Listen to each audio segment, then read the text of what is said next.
le principal obstacle au bonheur, c'est nos propres pensées. C'est pas quelque chose d'extérieur à soi. Le bonheur pour moi, c'est la liberté. Pour moi, c'est très simple en fait, le bonheur. C'est juste être. Bienvenue sur le podcast C'est quoi le bonheur pour vous? Je m'appelle Julien Perron, je suis le réalisateur du film C'est quoi le bonheur pour vous? Pendant plus de 4 ans, je suis parti à travers le monde pour interviewer 1500 personnes autour de cette question fondamentale. À travers ce podcast, on parlera bien-être, développement personnel et médecine douce. Je vous souhaite un merveilleux voyage sur la route de la connaissance de soi. Aujourd'hui, j'ai le plaisir de recevoir Laurent Gounel. Passionné par l'être humain depuis sa plus tendre enfance, c'est en 2006, suite à une année émotionnellement chargée, que Laurent prend la plume pour écrire une histoire qui permettrait de partager ses idées sur la vie et la recherche du bonheur. L'homme qui voulait être heureux est publié en 2008 et devient un best-seller mondial, traduit en 25 langues, numéro 1 des ventes en France. Il est aujourd'hui l'auteur de 9 romans, toujours plus impactants les uns que les autres. Aujourd'hui, nous allons parler intuition. Il va nous donner les clés pour avancer avec celle-ci. Je vous souhaite une belle écoute.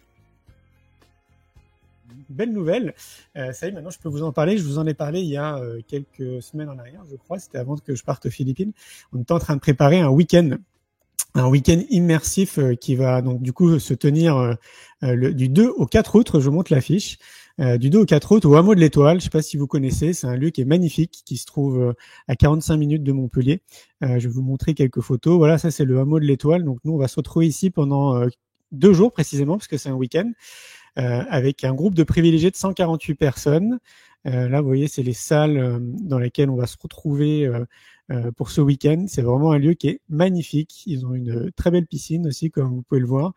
Et donc, ce week-end fait suite au congrès C'est quoi le bonheur pour vous, dans lequel d'ailleurs Laurent a participé. On va en reparler peut-être rapidement. Le congrès C'est quoi le bonheur pour vous, qui se tenait à Arcachon là, au mois de novembre. On a vécu vraiment un moment extraordinaire. C'était vraiment génial. Et donc, de ce congrès est née l'idée de faire un week-end immersif, avec beaucoup moins de personnes, parce qu'au congrès, on était 600 personnes. Et donc là, le week-end, est réservé à 148 personnes, précisément, pour prolonger cette expérience qu'on a vécue au congrès, qui était extraordinaire, et puis de manière encore plus immersive.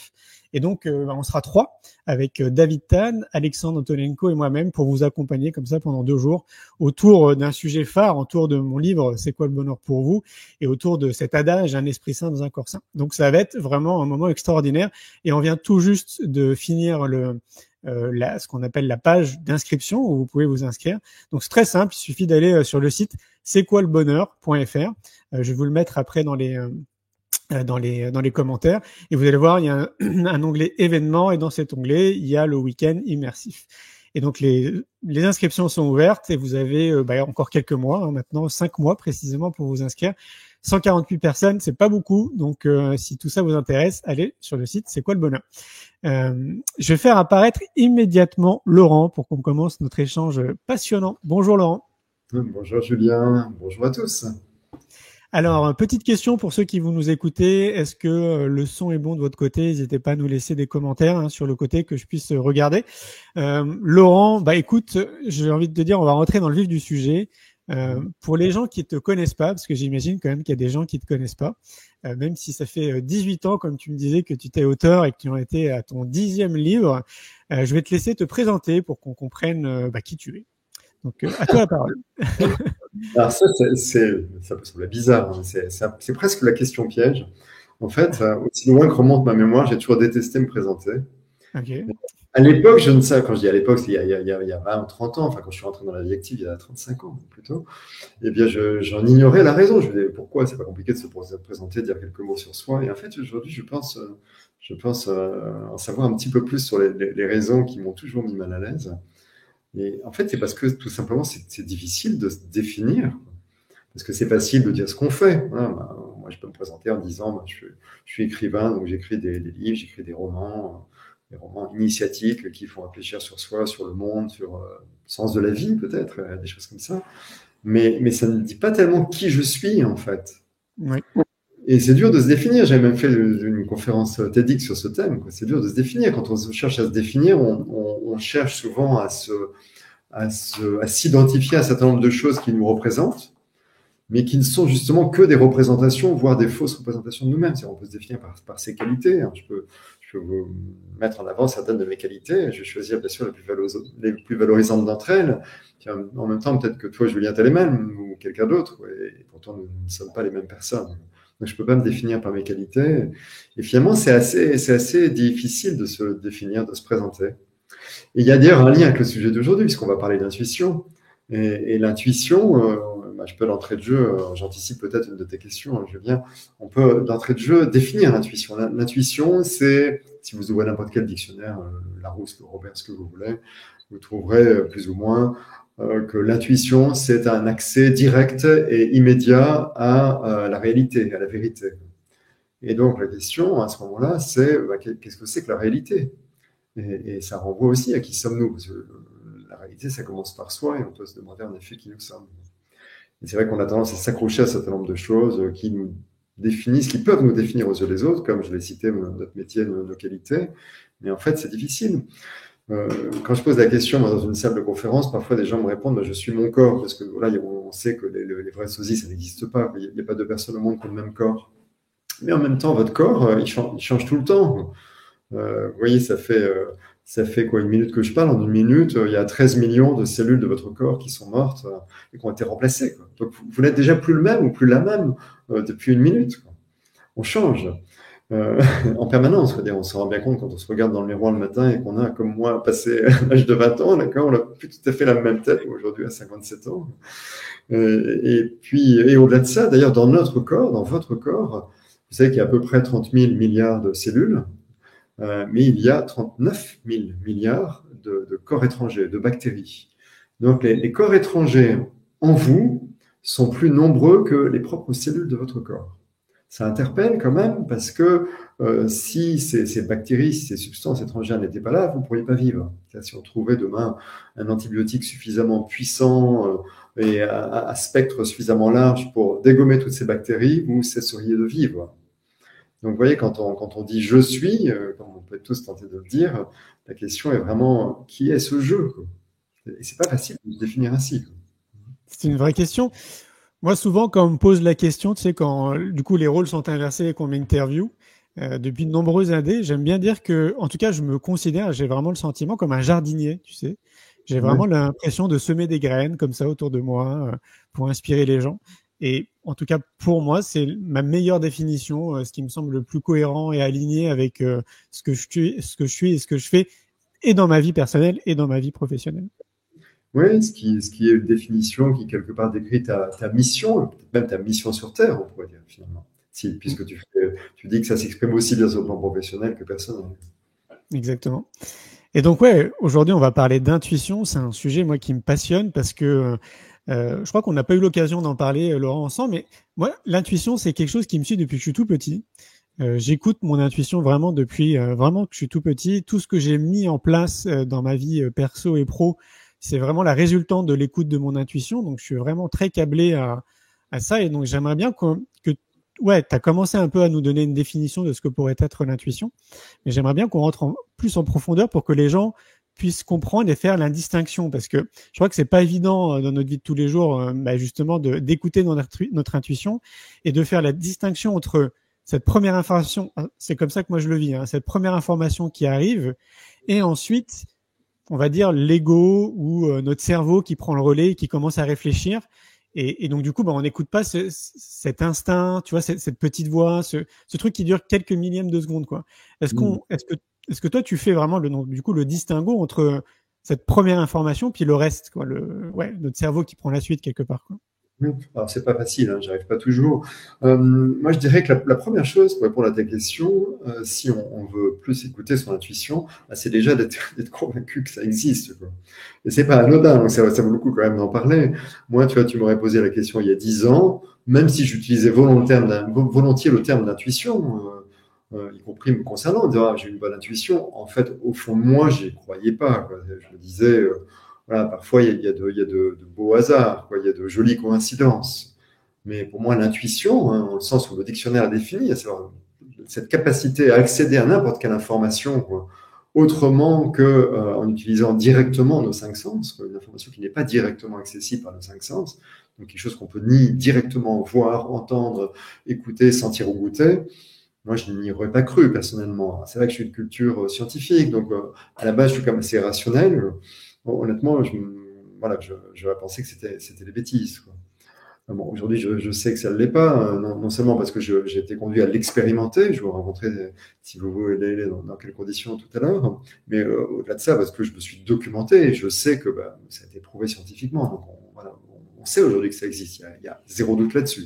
Ça existe. Donc, nous avons, vous avez tous et toutes qui nous écoutez, cette capacité en vous d'accéder à une information, et je dirais à n'importe quelle information, que ce soit concernant une personne, concernant un événement, concernant un lieu, concernant un objet, y compris si cette personne, ce lieu ou cet événement est situé à l'autre bout du monde.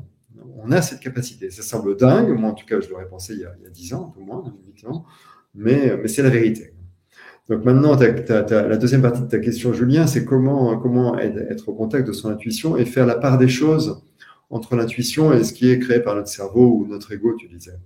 Alors, c'est pas évident. Pourquoi ? Parce que notre ego, notre cerveau aussi d'ailleurs, notre cerveau est très présent, c'est-à-dire notamment, évidemment, quand on a fréquenté un peu l'école, eh bien, on nous a appris à être beaucoup dans notre tête finalement, d'accord, à réfléchir, surtout en France. Hein. On a quand même la patrie de Descartes, je pense, donc je suis, même si le sens que Descartes donnait à ces mots n'était pas tout à fait celui qu'on a retenu, mais bref, peu importe, on est quand même un pays très, très, très rationnel, donc très dans le mental.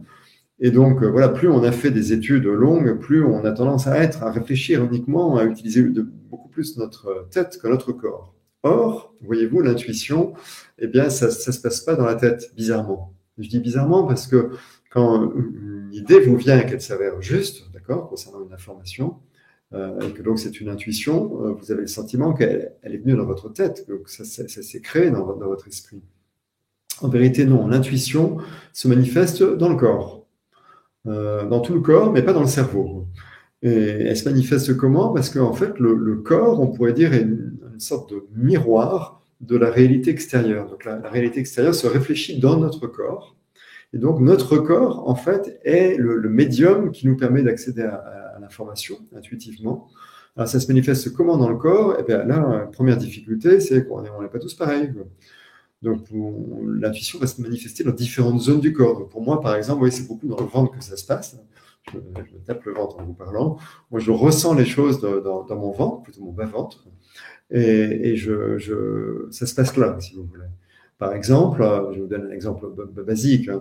S'il y a une décision à prendre et que il y a une direction dans laquelle je peux aller, je vais essayer de sentir comment je le sens, et d'ailleurs c'est une expression populaire très juste pour le coup, c'est-à-dire moi comment je le sens dans mon ventre, quoi. Est-ce que je sens quelque chose de positif ou est-ce que je sens quelque chose de plutôt lourd que je peux interpréter comme étant négatif, d'accord ? Ça se passe dans mon ventre.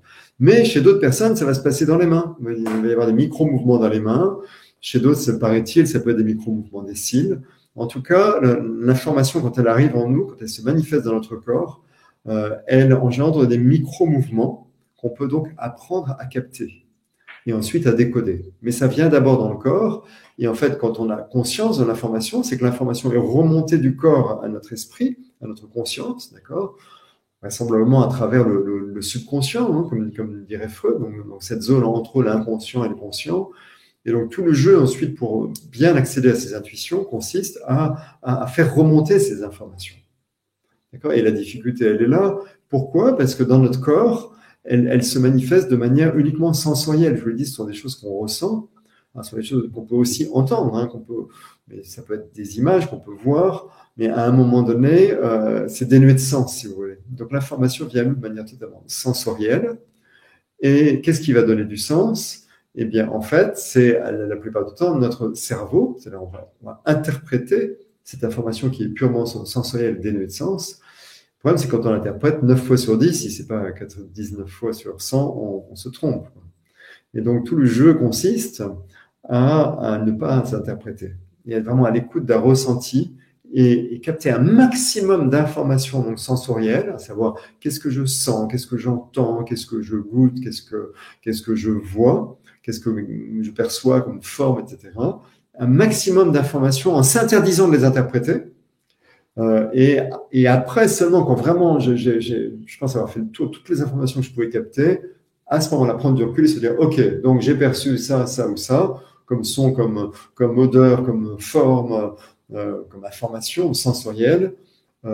Qu'est-ce que ça peut être finalement? Quelle peut être la vérité, la réalité derrière ces informations qui sont dénuées de sens? D'accord, mais seulement dans un deuxième temps. Alors ça c'est, j'allais dire, dans un cadre idéal. Je me mets à la place des gens qui nous écoutent et qui nous écouteront.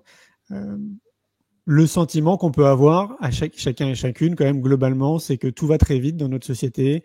On court à droite, à gauche, déposer nos enfants, s'occuper de notre travail, aller faire les courses, etc. Enfin, tout va très, très, très vite. Et donc, c'est une impression commune hein, qu'on me dit souvent. Mais à quel moment, en fait, je prends du temps, ne serait-ce que déjà pour moi, en fait, tu vois, pour s'occuper de moi. Rien que ça, déjà, ça semble très challengeant pour une grande partie de la population. Et donc, je me dis, c'est encore plus challengeant, justement, comme ça va très, très vite. En tout cas, pour moi, c'est un leurre, c'est une impression que tout va très vite. On peut très bien faire un pas en arrière juste pour observer. Quel conseil, en fait, on pourrait donner justement pour moi, c'est une grande majorité de la population qui vit ça, qui le ressent. Dire, OK, il a raison, Laurent, je suis OK avec ce que dit Julien, mais à quel moment, moi, je peux vraiment me connecter quelque part? Ce que tu dis, c'est se connecter à soi.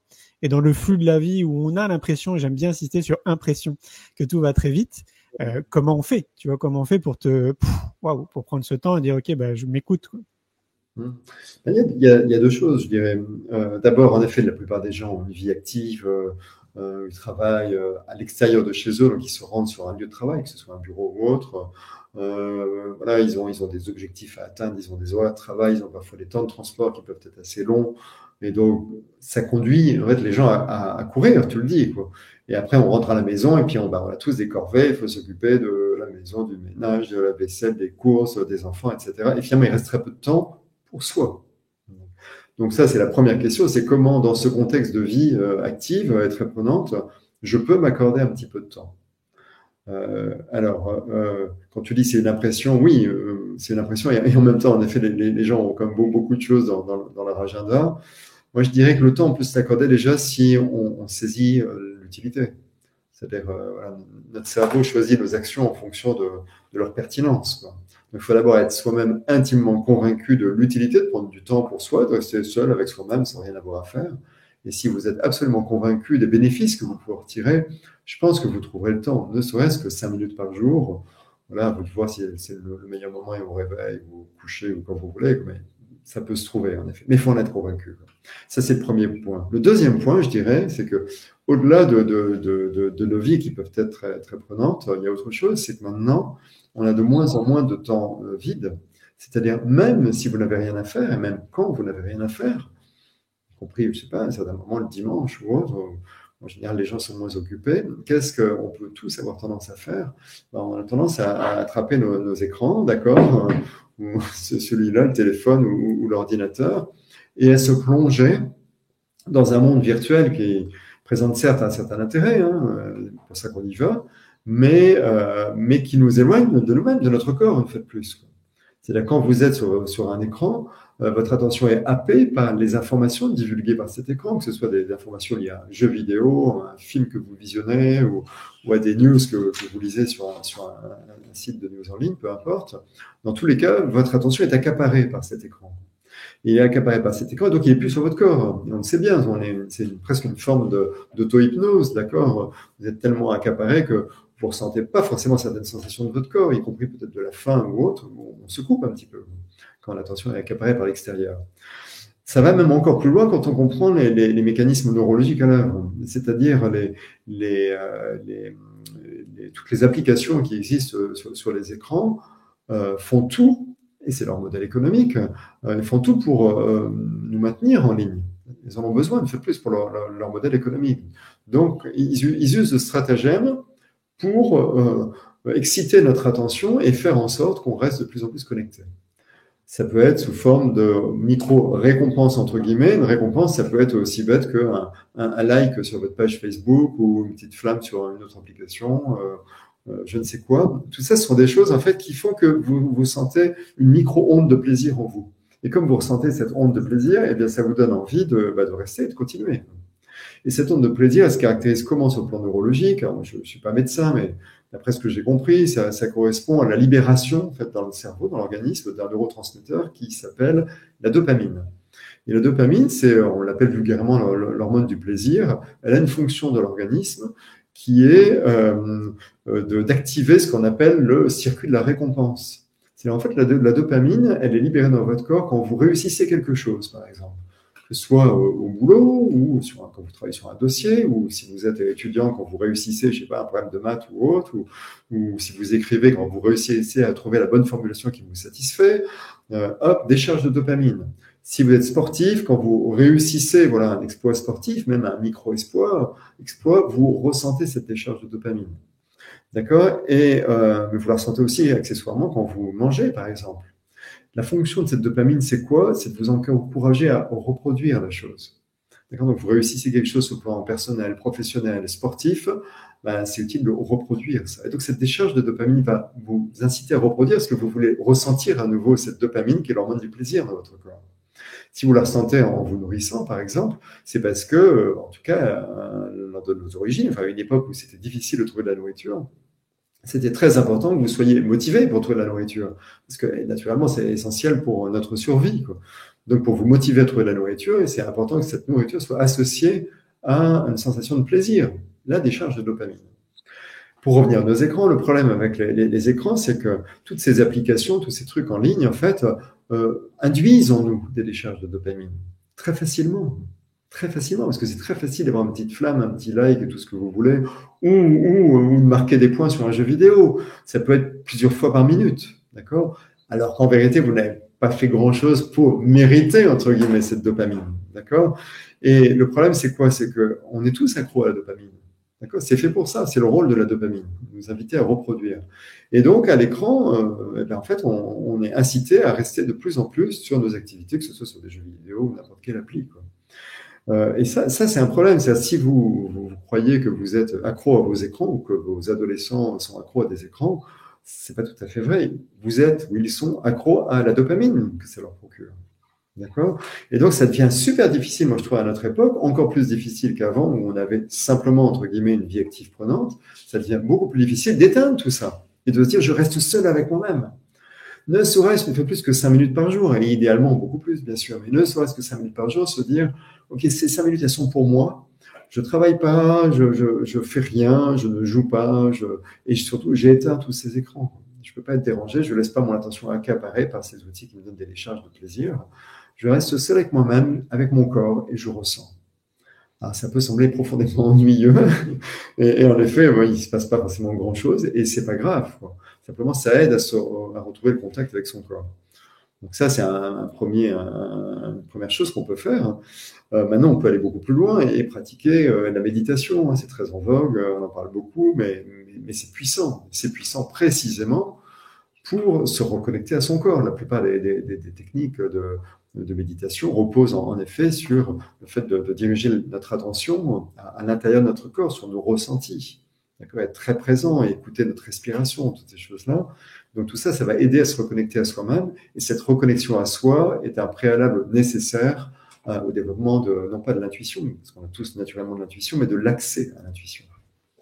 Oui, je suis d'accord et je trouve que c'est une bonne transition.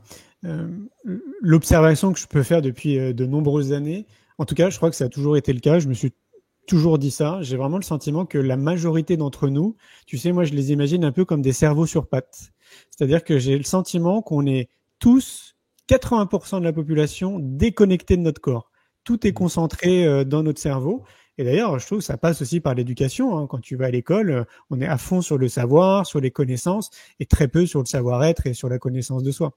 Donc, c'est une suite aussi logique du conditionnement de la société dans laquelle on se trouve. Et donc, ça résonne ce que tu dis, tu vois, de se reconnecter à son corps. Ça me paraît vraiment un des éléments, mais fondamental avant tout le reste. C'est fondamental, c'est essentiel. Un micro-exemple, parce que je pense que c'est utile de donner des micro-exemples. Quand vous êtes dans une file d'attente, c'est pénible les files d'attente, personne n'aime ça. C'est hyper tentant, et moi le premier, je suis tenté de sortir le téléphone et puis d'aller lire un truc, vous voyez, et en même temps, voilà, c'est dommage, une file d'attente est un bon moment ou un bon moyen de vous reconnecter à votre corps. Et pas seulement à votre corps d'ailleurs, comme on dit en méditation, à l'instant présent. Et se dire, ok, là je suis bloqué pendant quelques temps, quelques minutes ou un peu plus dans une file d'attente. Ok, si j'ai le courage de laisser mon téléphone dans ma poche, je regarde autour de moi. Déjà, j'observe les gens et c'est vachement sympa. C'est quand on observe des gens, on découvre des choses, on comprend des choses. Et puis, je peux aussi ressentir voilà, ce qui se passe autour de moi, que je sois dans la nature ou dans la ville. Plutôt une ville, c'est une file d'attente en général. Et puis aussi, mon corps, qu'est-ce que je ressens dans mon corps? Tiens, j'ai un agacement, ça se manifeste comment? Ah, j'ai peut-être une épaule un peu raide. Tiens, et si j'essayais de me détendre un peu l'épaule, faire quelques mouvements. Enfin, vous voyez, rester avec soi-même et rester dans l'instant présent. Et ça, on subit tous des files d'attente régulièrement. Ce sont des occasions merveilleuses pour vous reconnecter à vous-même et à l'instant présent. Oui, puis j'ai envie de rajouter même tout simplement à notre respiration. Je pense que tu es aussi bien au courant que moi que pareil, hein, on est déconnecté de notre respiration. En fait, on nous a pas appris à bien respirer. Hein, quelque part, on respire tous de manière très automatique. Mais ça s'apprend réellement de bien respirer. Et ça pourrait être l'occasion, comme tu dis, dans une file d'attente, juste de se reconnecter à sa respiration, tu sais, de sentir l'air qui rentre et qui ressort. Rien que ça, déjà, je pense que si les gens nous écoutent là et qui font l'exercice, ils vont s'apercevoir qu'ils sont en train de respirer. Ouais, oui, tout à fait, tu as raison. Et on peut d'ailleurs découvrir à cette occasion que c'est un plaisir de respirer. C'est l'acte le plus banal au monde. On le fait dès la première seconde de notre naissance jusqu'à la dernière seconde avant notre mort. Et pourtant, c'est un vrai plaisir, hein, si vous prenez le temps vraiment d'inspirer profondément, de ressentir l'air qui passe à travers votre narine, votre trachée, qu'ensuite vous expulsez, qui irradie vos poumons. C'est super agréable en fait. Donc c'est un bon moyen de trouver une autre source de plaisir que celle que nous fournissent les écrans. C'est ça. Et autre chose aussi que j'ai pu découvrir dans mon parcours, c'est que tu sais, dans le monde de la connaissance de soi et du développement personnel, j'observe que beaucoup de personnes s'intéressent à plein de choses, à plein de domaines, tu sais, aux énergies, à l'intuition, je sais pas, au Reiki, à la télépathie, à tout ce que tu veux. Il y a quand même la sphère du bien-être englobe beaucoup de secteurs d'activité. Et moi, je trouve que les gens oublient de revenir aux fondamentaux. Et donc là, je trouve que c'est le vrai sujet aussi autour de l'intuition, c'est-à-dire qu'avant de commencer à vouloir s'intéresser à écouter son intuition, et si on revenait aux fondamentaux, c'est-à-dire à retrouver une alimentation saine, tu sais, qui nous apporte de l'énergie et de la vitalité, à peut-être remettre du mouvement dans sa vie si on a très peu de mouvement dans notre vie, peut-être tu vois une activité sportive, de faire attention au sommeil, d'aller dans la nature, tu peux aller dans la nature le plus souvent possible, de faire des exercices de relaxation, tu vois, ça me paraît vraiment les fondamentaux. Je pense que si c'était vraiment appliqué dans notre vie, ça nous permettrait davantage d'être connectés à notre intuition et à notre partie créative. Tout à fait. Et c'est essentiel ce que tu dis, parce qu'en fait, notre corps sait ce dont il a besoin. Et que ce soit sur le plan physique, tu parlais d'activité physique, ou d'alimentation, que tu évoquais aussi, dans tous les cas, notre corps sait ce dont il a besoin. Moi, vous voyez, parfois, j'ouvre un placard, je vais chercher une tablette de chocolat, mon corps n'en a pas besoin. Si je prends le temps de me poser 5 minutes en me disant, est-ce que vraiment j'ai envie de ça? La réponse sera non, assez souvent. Qu'est-ce qui me pousse à ouvrir le placard et à prendre le chocolat? C'est la volonté d'avoir du plaisir. La volonté d'avoir le plaisir. Mais le plaisir, c'est pas mon corps qui le réclame, c'est plutôt mon cerveau, une fois plus, qui a envie d'une décharge de dopamine. D'accord? Et donc, si on apprend à être vraiment en contact avec notre corps et interroger notre corps en lui demandant, qu'est-ce que tu as envie de manger aujourd'hui? Faites l'expérience, vous verrez, en plus on approche de l'heure du repas, ça aussi c'est déjà fait pour vous. Interrogez-vous et dites-vous, ok, qu'est-ce que mon corps a envie d'absorber aujourd'hui? De quoi il a besoin? Et vous verrez que les réponses viennent assez facilement en fait à votre esprit. Sauf qu'on a perdu l'habitude de se poser la question, parce qu'on va machinalement soit se diriger vers un buffet du restaurant d'entreprise ou je ne sais où, soit on ouvre le placard, puis on a fait les courses, on va prendre ce qu'on a préparé, ou prévu plutôt, mais en fait notre corps sait ce dont il a besoin. Une fois, j'ai dialogué avec une navigatrice qui s'appelle Anne Kemerek, et elle me racontait qu'elle a traversé notamment l'Atlantique à la rame, si ma mémoire est bonne, et elle me racontait que quand elle est en mer, son corps sait exactement ce dont il a besoin. Elle est tellement connectée à elle-même, elle n'a pas d'écran, hein, elle a rien de tout ça, et elle est connectée à elle-même et à la nature, et en tout cas à l'instant présent, vous voyez, quand vous êtes en mer. Et elle disait, mais voilà, si j'ai envie de chocolat, c'est que mon corps a besoin de chocolat. Si j'ai envie de noix, c'est que mon corps a envie de noix, etc. Et elle est parfaitement en contact avec son corps, elle sait ce dont son corps a besoin. Oui, c'est ce qu'on appelle l'intelligence naturelle en fait, de notre corps. Oui. Tu vois, un autre exemple par rapport à l'activité physique, parce que tu l'évoquais à l'instant, il y a quelque chose qui m'a toujours frappé, c'est que parfois, dans certaines conférences, je fais une petite initiation à la méditation. Je donne une méditation guidée. Et en général, ça commence par le conseil suivant qui est adopter une posture confortable. Et là, s'il y a 500 personnes dans la salle, il y a 500 personnes qui vont changer de posture. Ce qui signifie que leur posture n'était pas confortable. Sauf que personne n'a demandé à ce qu'on ait une posture inconfortable. D'accord? Donc ça veut dire quoi? Ça veut dire qu'en fait, toutes ces personnes, quasiment toute la salle, donc tout le monde, et donc moi, je m'inclure aussi, avaient une posture inconfortable sans s'en rendre compte. Et si on ne s'en rendait pas compte, ça veut dire qu'on n'est pas dans notre corps à ce moment-là, on est ailleurs. D'accord? Donc vous voyez, le fait de revenir le plus fréquemment possible dans son corps permet d'être en contact avec les besoins de notre corps. Tout à fait. Et puis, comme tu le disais, comme on se le dit là depuis une petite demi-heure, 5 minutes par jour, c'est déjà amplement suffisant. Oui. Et puis après, moi, je fais le pari que voilà, vous y trouverez tellement de bienfaits que vous aurez envie d'étendre un petit peu ça. Mais il vaut mieux commencer par 5 minutes par jour que de se donner des objectifs trop ambitieux. Vous voyez, vous pouvez après dire, OK, ça va, je suis convaincu, c'est génial. Allez, je vais prendre une demi-heure tous les jours. Et c'est peut-être trop ambitieux, quoi, parce que peut-être que c'est comme difficile de caser une demi-heure dans votre emploi du temps. Donc, voilà, soyez humble, visez 5 minutes, et il vaut mieux viser 5 minutes et s'y tenir dans la durée, plutôt que viser une demi-heure et tenir 8 jours. Tout à fait. Ce que je trouve intéressant sur ton parcours, Laurent, c'est que, comme tu le disais, tu es plutôt quelqu'un de cartésien. Fait des études scientifiques, donc pragmatiques, hein, on va dire. Donc j'aime bien, tu vois, rencontrer ces personnes qui passent à un moment donné dans leur vie du pragmatisme. Je vis l'expérience, je me renseigne, et donc du coup, oui, en fait, je valide quelque chose qui à l'époque pour moi était impossible à valider. Et je pense qu'il y en a beaucoup, tu sais, qui vont se retrouver là-dedans. Il y a beaucoup de personnes qui comprennent pas réellement ce que c'est l'intuition. Alors encore plus, hein, si on extrapole la télépathie, la télékinésie, des compétences qu'on pourrait peut-être déjà avoir en nous et qu'on pourrait développer. Pour quelqu'un qui est cartésien là, qui nous écoute et qui nous dit, moi j'adore les livres de Laurent, mais bon, alors moi, franchement, l'intuition, ça me parle pas. Moi, ce que j'ai envie de leur dire avant que toi tu répondes, c'est faites des tests, en fait. Arrêtez que ça soit cérébral, vivez l'expérience, et puis vous verrez bien, même jouer avec ça, que ça soit un jeu, tu sais.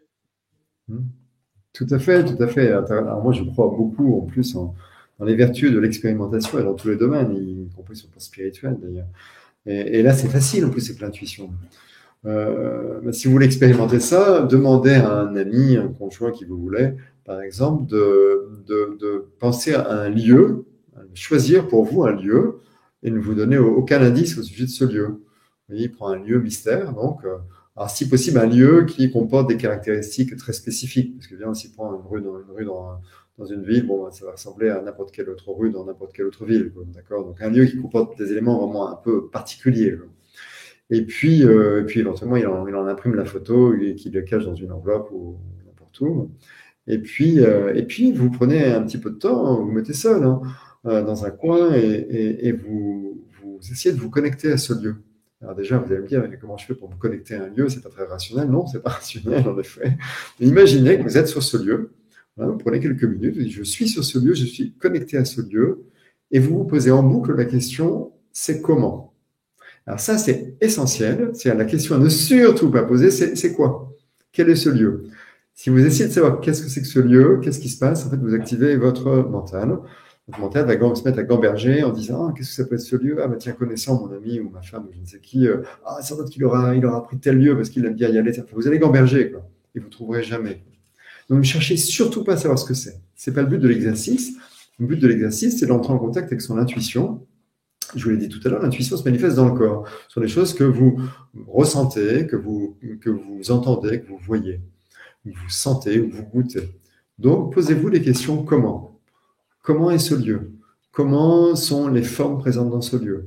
Comment sont les sons éventuellement présents dans ce lieu s'il y a des sons? Comment sont les odeurs qui sont peut-être dans ce lieu? Comment est la température de ce lieu, etc. Posez plein de questions autour du comment. Et voyez ce qui vient. Et essayez, c'est compliqué, hein, essayez de débrancher votre mental, c'est-à-dire dites-vous, je vais faire le jeu pendant 10 minutes, et pendant 10 minutes, je me transforme en l'idiot du village, parce que c'est ça qui va faire que ça marche. En fait. L'idiot du village, vous voyez, imaginez, c'est celui qui ne se pose pas de questions. La seule question que vous vous posez, c'est comment je fais? Et notez ce qui vient. Et quand quelque chose vient, vous interrogez pas, parce que moi je faisais ça au début, je me disais, ah oui, mais qu'est-ce qui me prouve que ce qui vient, c'est de l'intuition et que c'est pas mon mental qui m'a fourni cette réponse? Vous vous en fichez. Vous vous en fichez. La seule chose qui compte, c'est comment, et vous notez ce qui vient. Prenez une feuille de papier, vous notez ce qui vient. Les uns au-dessous des autres, vous notez les mots qui vous viennent. Cherchez pas à savoir d'où ça vient. Voilà, vous dites, c'est comment sont les couleurs? Vous voyez du bleu. Vous interrogez pas, vous notez bleu et basta. Après, vous dites, c'est comment la température? Ah, c'est chaud, je note, c'est chaud. Vous voyez, amusez-vous comme ça. Et puis, une fois que vous êtes posé plein de questions, que vous avez le sentiment d'avoir épuisé tout ce qui est venu, et bien, vous avez écrit surtout, et bien à ce moment-là, vous ouvrez l'enveloppe ou le tiroir dans lequel votre ami, votre conjoint a caché la photo du lieu. Quoi. Et puis, qu'est-ce qui va se passer? Ce lieu, il ressemblera en rien à ce que vous avez visualisé, parce que votre mental vous aura sans doute fourni 1000 images de lieux potentiels, et vous direz, ah ça ne ressemble pas du tout à ça, là, je suis super déçu, ça n'a pas marché. Et c'est normal, parce que par l'intuition, vous n'allez pas savoir qu'est-ce que c'est, vous allez savoir comment c'est. Donc, lisez votre liste de mots, qui sont vraisemblablement des adjectifs, si vous avez posé la question comment, sera des adjectifs, et regardez cette liste d'adjectifs, et voyez en quoi ils décrivent ou non le lieu en question. Si vous avez vu du bleu, est-ce qu'il y a du bleu sur la photo, quoi, dans le lieu? Si vous avez vu des formes triangulaires, est-ce qu'il y a des formes triangulaires dans ce lieu, quoi, vous voyez? Donc ça, c'est vraiment une expérience que vous pouvez faire vous-même. On peut beaucoup s'amuser avec ça, et vous verrez, c'est assez bluffant. Ouais, moi j'aime beaucoup l'idée du jeu, tu sais, pour justement mener des expériences et essayer des choses comme ça. Donc ça, oui, c'est une première idée.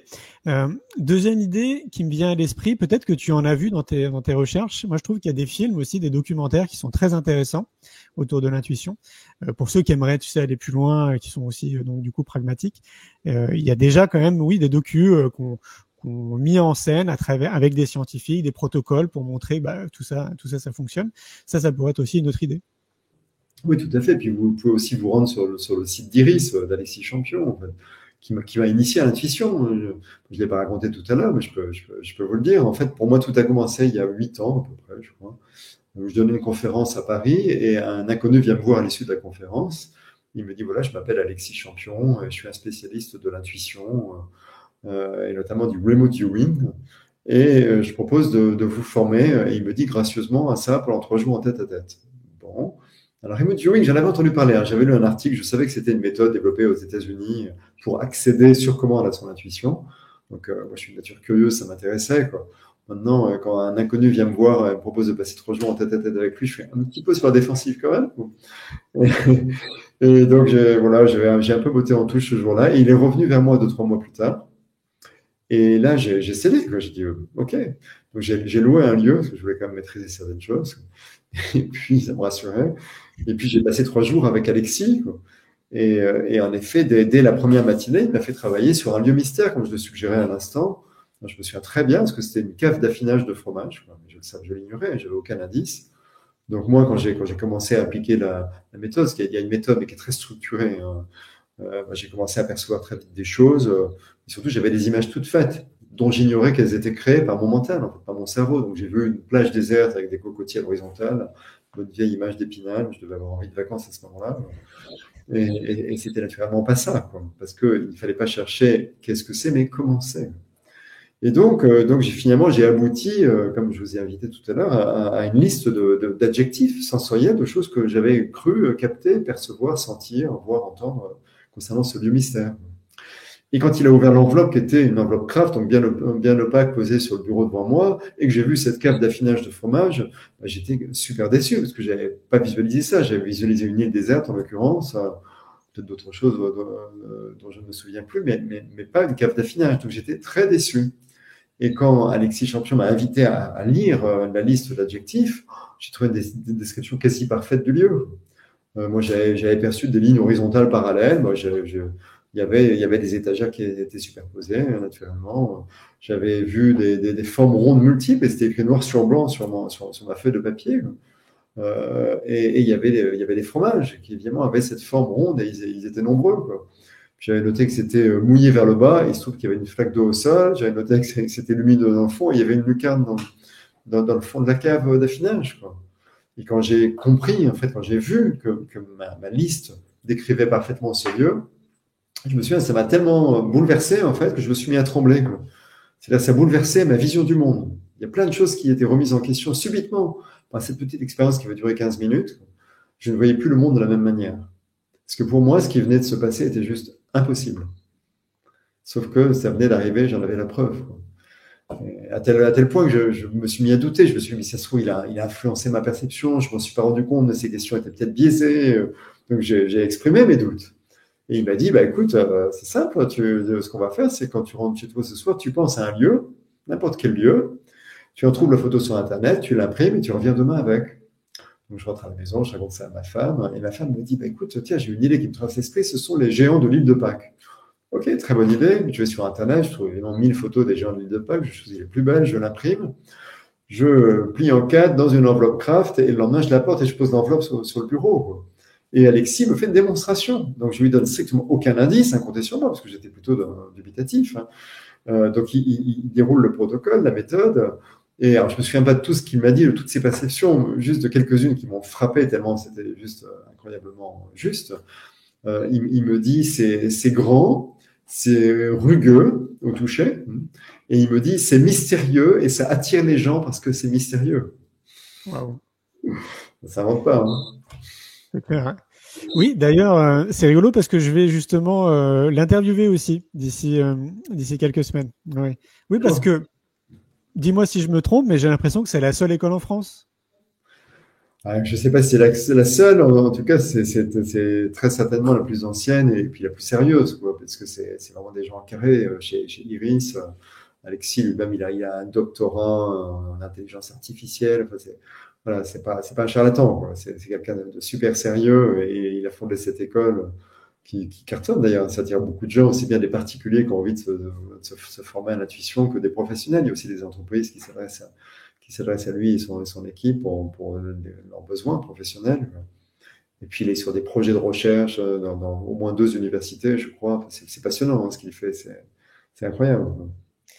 Depuis cet événement, est-ce que tu as l'impression que alors au-delà du fait que ça a bouleversé ta vision du monde, du corps, de l'être humain et de beaucoup de choses, est-ce que tu as le sentiment que ça t'a peut-être aidé, tu sais, dans ta vie de tous les jours?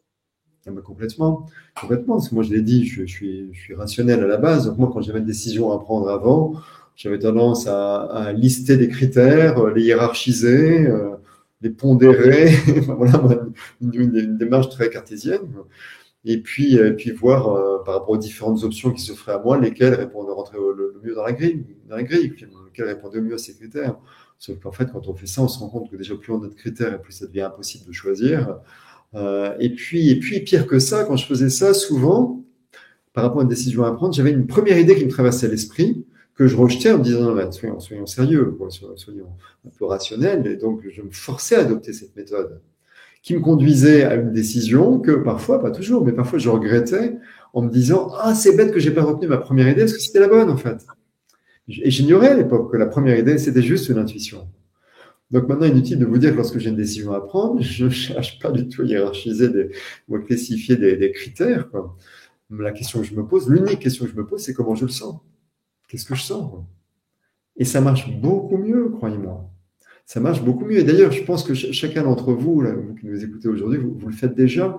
Et notamment pour les plus grandes décisions de votre vie. C'est-à-dire quand vous avez dû, je sais pas moi, choisir un conjoint, par exemple. Je pense pas que vous ayez listé des critères, hein, en disant il faut que voilà l'homme ou la femme que je souhaite rencontrer voilà, doit avoir, je sais pas moi, telle taille, telle mensuration, doit être de telle catégorie socio-professionnelle, avoir telle qualité, pratiquer tel sport. Personne ne fait ça, enfin, j'espère du moins, quoi.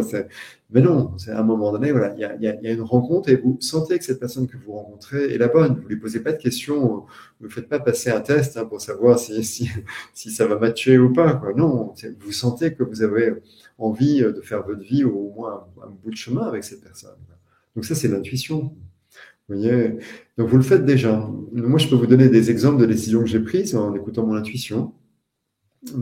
Tenez, par exemple, une qui concerne le roman Intuitio, qui raconte cette fameuse méthode de remote viewing. J'ai été en pleine écriture d'Intuitio. C'était, que je vous dise pas de bêtises, je crois que c'était en octobre 2021.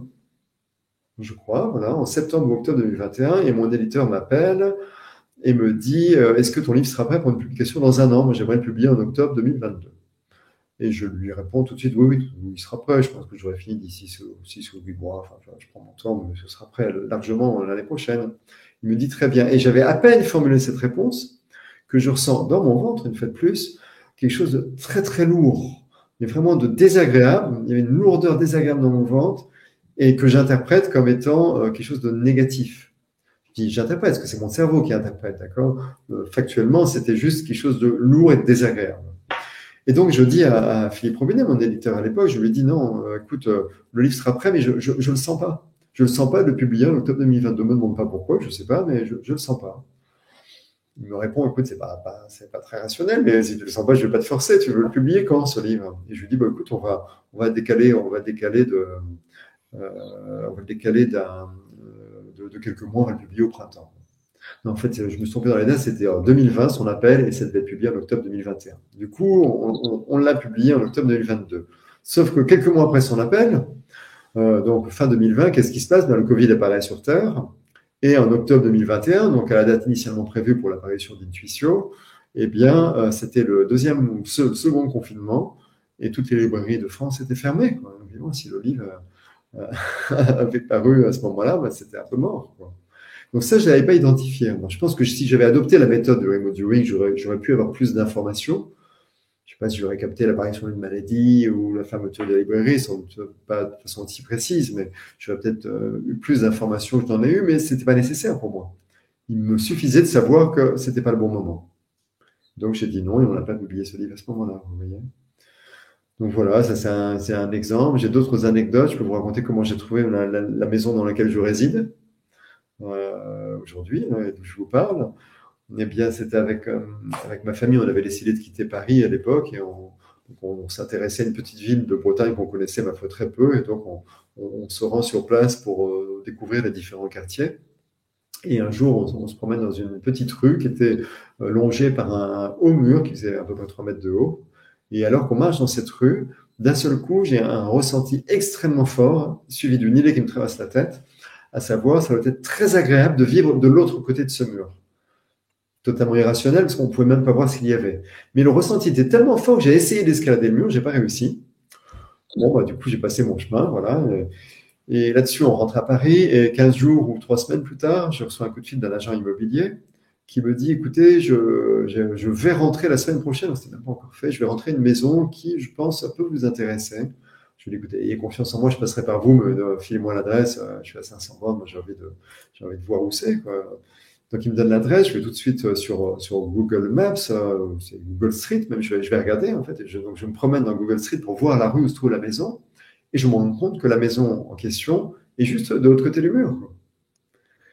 Donc voilà, à partir de là, on savait que c'était celle-là, et on le savait tellement qu'on a signé en fait avec l'agent immobilier à distance.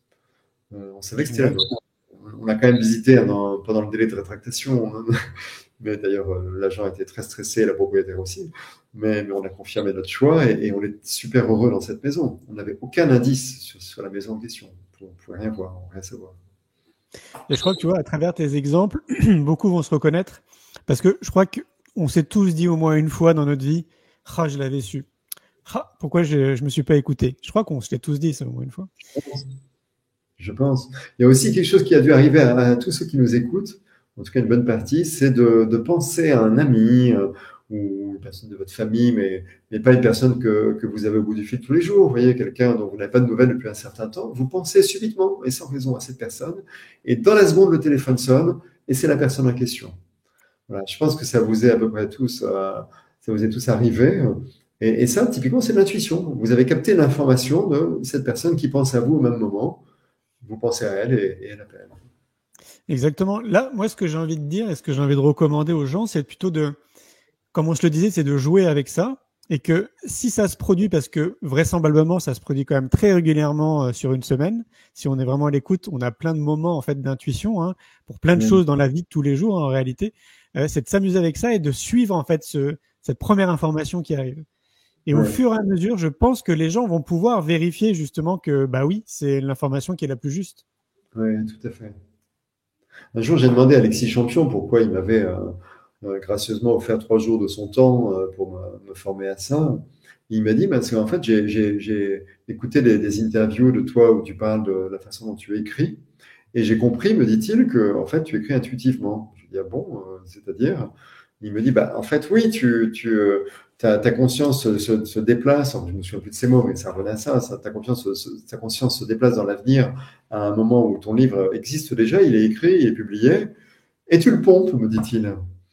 Bon, mon ego en a pris un coup, parce que je pensais quand même être celui qui concevait mes livres, d'accord? Donc j'ai appris que je n'étais qu'un voleur, de mes propres livres, certes, mais un voleur quand même, c'est pas très agréable. Et en même temps, ça donnait du sens à un phénomène très bizarre que j'expérimentais depuis le début. Comme tu le disais, ça fait 18 ans que j'écris.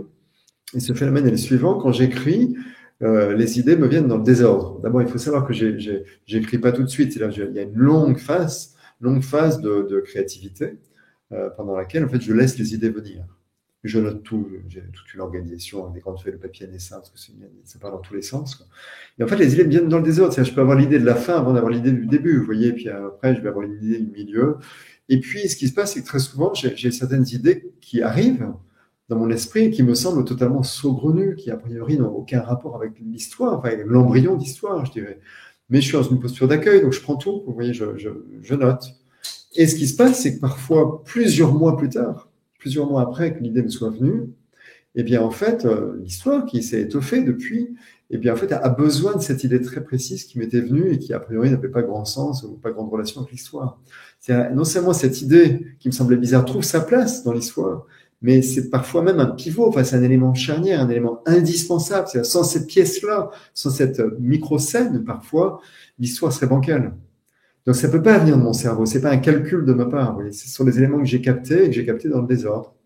Donc, je peux pas prouver qu'Alexis a raison et qu'en effet, je prends ces éléments dans le futur en pompant mes propres livres. J'en sais rien, là, la vérité, à la vérité. Mais en tout cas, ça donnerait du sens à ce phénomène très bizarre que j'expérimente depuis le début. Oui, puis c'est juste ce que tu dis pour l'expérimenter aussi, comme je te dis depuis très longtemps, c'est que cette première information qui arrive, très souvent, elle est assez saugrenue, tu sais, elle est ou disproportionnée, ou pas réaliste, ou en tout cas, t'es pas vraiment en accord avec cette première idée, quoi. Tout à fait, parce qu'elle n'est pas créée par notre cerveau, justement. Notre cerveau, il calcule, il est logique, somme toute, quoi. Donc nos idées sont raisonnées. Et là, c'est pas le cas. Quand c'est une idée qui vient intuitivement, il n'y a aucune logique derrière, puisque c'est juste qu'on capte l'information. Je peux vous raconter une anecdote qui illustre ça. J'étais en train d'écrire l'un de mes romans qui s'appelle « Je te promets la liberté ». C'est une histoire qui se passe intégralement sur un bateau. Et c'est un bateau qui est amarré sur les quais de la Saône à Lyon. D'accord, il ne bouge pas de Lyon pendant toute l'histoire. Mais toute l'histoire se passe sur ce bateau. Très vite, donc j'étais dans la phase créative qui dure à peu près 1 an pour moi. Pendant 1 an, j'écris pas. Enfin, je prends des notes, mais je ne rédige pas l'histoire. Et donc très vite, au tout début de la phase de créativité, eh bien, j'ai une idée qui me traverse l'esprit, qui est que l'héroïne est originaire de Djibouti. Je vous l'ai dit, je suis dans une posture d'accueil, donc je note, ok, elle est djiboutienne, très bien. Puis je continue, je travaille, et des mois après, au bout d'un moment, je me dis, ouais, mais finalement, quel sens ça? Moi, j'aime quand même que les choses aient un sens. Je me dis, pourquoi elle serait djiboutienne alors que toute l'histoire se passe à Lyon? Enfin, voilà, ça n'a pas beaucoup de sens. Et du coup, j'ai l'idée de faire une recherche étymologique. Donc, je vais sur Internet, je tape Djibouti, je cherche l'origine étymologique du mot Djibouti. Et j'apprends que ça vient de l'arabe ancien et que ça signifie « est-ce que le bateau est arrivé ?» Mais je parle pas arabe. Je parle pas arabe, donc ça peut pas être une création de mon cerveau, une fois de plus. Vous voyez, je ne l'ai pas calculé, je ne l'ai pas pensé. C'est venu à moi, donc c'était juste une intuition. Je trouve ça vraiment magique. D'ailleurs, il y a beaucoup de, je pense à Léonard de Vinci, à Einstein, à d'autres personnes comme ça, tu sais, qui ont vraiment impacté notre planète. Eux-mêmes étaient vraiment très à l'écoute de leur intuition et de leur partie créative. Et ce que j'ai remarqué aussi pour avoir lu certains livres qui parlaient d'eux, parfois de manière romancée, parfois purement vraiment très très concentrés sur eux, qu'ils étaient dans ce qu'on se disait, tu sais, au tout début, à prendre soin d'eux en fait, tout simplement. Au niveau de leur alimentation, c'était des méditants, ils allaient souvent dans la nature. C'était des personnes qui étaient déjà quand même très connectées à eux. Et donc du coup, pour moi, ça image aussi un peu plus la nécessité, tu sais, de vraiment de revenir une fois de plus à son corps, à soi. Parce que je vois passer des questions, donc j'essaie de manière indirecte de répondre à toutes ces questions. Oui, connectez-vous, oui, c'est le bon terme, mais prenez du temps pour vous, vraiment, c'est peut-être le meilleur conseil qu'on peut donner, quoi. Vraiment, vraiment. Y compris le meilleur conseil de santé. Oui, c'est ça, ouais, tellement. Tu voulais dire? Non. Ok. Non, je vois que le temps file. J'ai appris en off que tu allais bientôt sortir ton 10e livre. 18 ans maintenant que tu écris. Est-ce qu'on peut considérer, du coup, à l'image de ce que disait Alexis, que ça fait 18 ans que tu écris de manière intuitive? Écoute, oui, sans doute. Maintenant, ça ne veut pas dire que tout est intuitif non plus, hein. Il y a aussi une part de réflexion et de calcul, hein, dans mes livres. Si tu prends mon précédent ouvrage, Le Réveil, tu vois, c'est un livre qui est très différent des autres, hein, parce que c'est un livre politique, on peut dire, qui revient sur cette période qu'on a vécue justement du Covid, et sur la façon dont ça a été géré dans notre pays, notamment. Et donc, je traite ça de manière métaphorique, mais à la base, il y a des idées, il y a des réflexions. Donc, tout n'est pas complètement intuitif. Bon, putain, mais il y a aussi un gros travail de recherche, hein, bien sûr, puisque moi, j'aime bien m'appuyer sur des études scientifiques. Donc, il y a un gros boulot pour aller chercher l'information de manière directe et pas intuitive, hein, aussi. En fait, la part intuitive, elle va être beaucoup plus sur la créativité, puisque j'ai choisi d'écrire sous forme de roman, hein. Je n'écris pas des essais ni des guides, j'écris des romans. Et donc, je pense que mon intuition, elle est essentiellement là-dessus, quoi. Elle est sur toute la dramaturgie. Et est-ce qu'elle ne serait pas sur l'idée en lui-même du livre que tu vas écrire? Tu sais, quand cette idée arrive, dire « Ah tiens, j'écrirais bien un livre là-dessus ». Tu vois ce que je veux dire? Est-ce que là, ce ne serait pas intuitif?